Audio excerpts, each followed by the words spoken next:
Hello, Mysteries About True History's fans. Welcome to Riddles, Puzzles, and Problems, where I and Murgatroyd invite you, the listener, to solve a series of brain-teasing riddles, puzzles, and problems.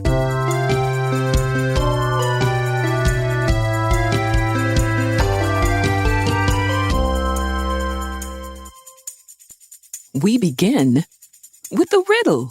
I come curd, smoked, sliced, or in bits, atop burgers, dipped in chocolate, even on a stick. One sniff of me frying and you'll surely be aching for the genuine article that rhymes with fakin'. What could the answer be? Let's break down the riddle to find out together. I come curd, smoked, sliced, or in bits. Curd and smoked are two ways to preserve food. Curing is when you add lots of salt, and smoking involves exposing food to smoke, usually from wood. Sliced or in bits must refer to different ways you can cut this food up. Are you thinking the answer must be something you eat? Yep, so am I. Atop burgers, dipped in chocolate, or even on a stick. Aha! The answer is definitely something you eat. I don't think there's anything you'd put on a burger or dip in chocolate that you wouldn't eat. And lots of foods come on a stick, so moving on. One sniff of me frying and you'll surely be aching. The food we seek must be one that reeks. Or, at the very least, has a distinctive smell when it's being fried in a pan. For the genuine article that rhymes with bacon. Interesting.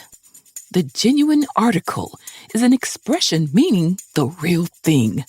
So the food we're looking has limitators, but its name rhymes with bacon. What do you think, potential problem solvers?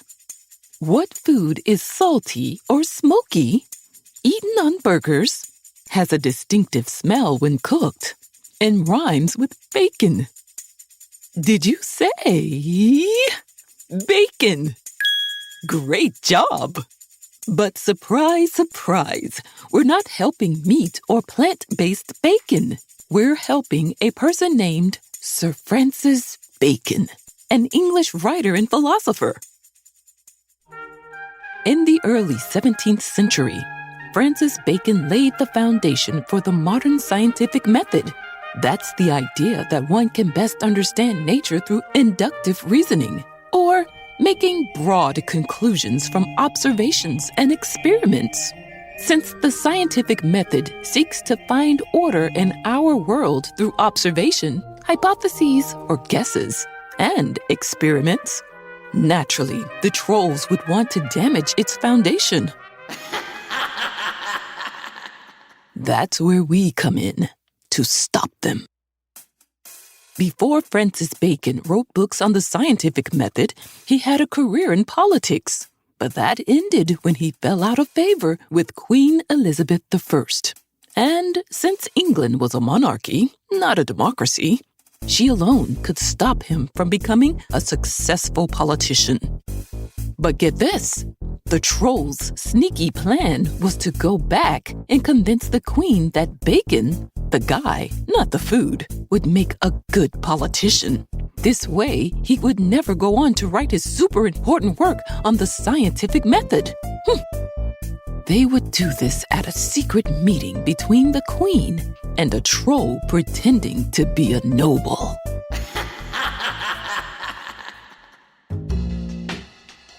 Luckily, I intercepted a troll chef on the way to the meeting and got directions to the secret meeting place. The problem was the directions were in code. All the lines had been crossed out except the following. Light striped red seed sown round noon moon. Oh boy. How could these possibly be directions? And what is a noon moon? Still, I carefully studied the words. light, striped, red seed sown, round, noon, moon. Potential problem solvers, is there anything odd you're noticing about these words? I'll give you a hint. Start at the beginning. This one was tough. But if you said each word other than noon, moon starts with an L, R, or S, you're right. Hi, math fans! You know my voice from playing Max's Aunt Murgatroyd. But in real life, I'm a mom who knows how difficult it is to stay on top of every school subject. Parents, if you're trying to see improvements in math, English language arts, science, and social studies, listen up. iExcel Learning is like having your own personal tutor or problem solver right in your home. Whether you're struggling with a subject, need help studying for quizzes or tests, or want to get ahead and stay ahead, iExcel not only offers interactive practice problems, educational games, lessons, and video tutorials for every topic. It also encourages students to be curious and helps them discover the best ways to learn. It's easy to use, offers instant grading and feedback, and is perfect for homeschool curriculums. Best of all, iExcel is fun. Your child will want to use it.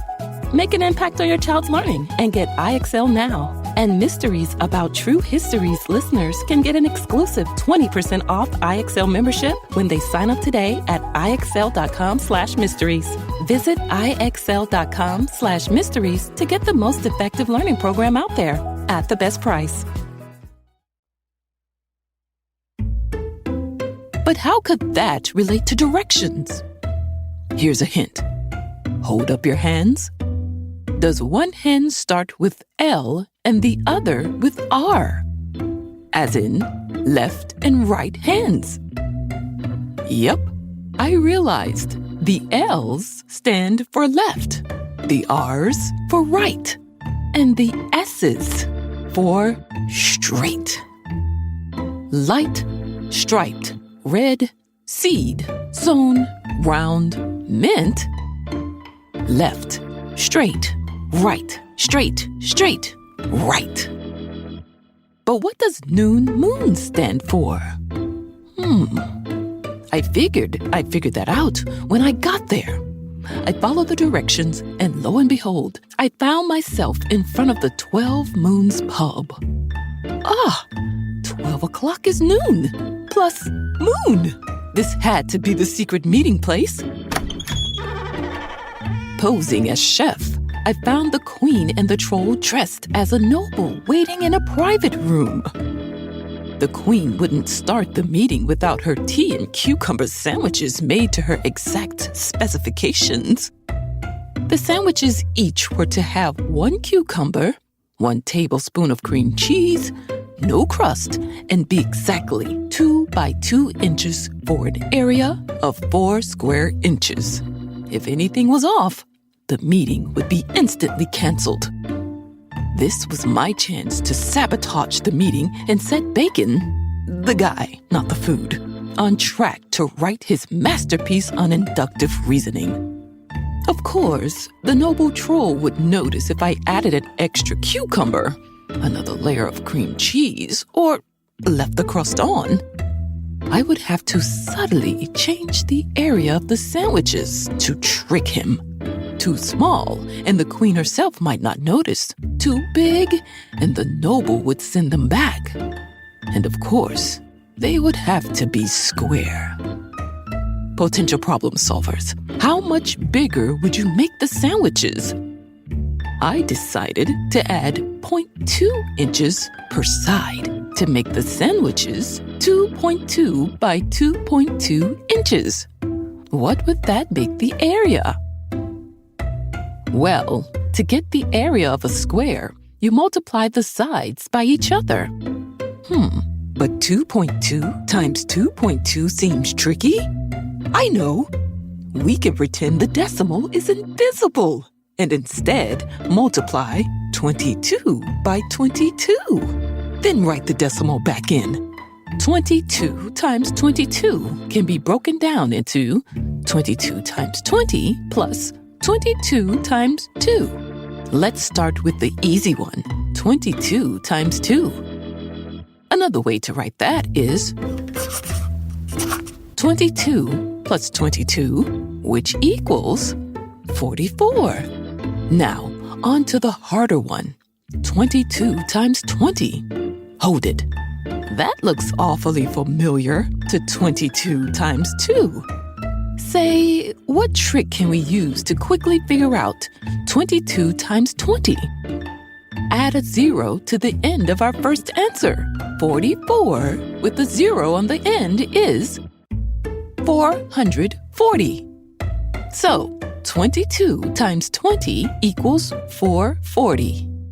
But don't forget, we have to add the two sums together. 44 plus 440 equals 484. Finally, we have to add the decimal back in. But where? If 2 times 2 equals 4, and in this operation we did 2.2 times 2.2, where do you think we replace the decimal? Well, if 2 times 2 is 4, we know 2.2 times 2.2 is just a little bigger than 4. So the decimal would go just after the first 4, making the area of our sabotaged sandwiches 4.84 square inches. It worked! The fake noble didn't notice, while the queen measured the sandwiches with her royal ruler and walked out of the meeting. And Francis Bacon was once stripped of his political career. Oh, what we do for science.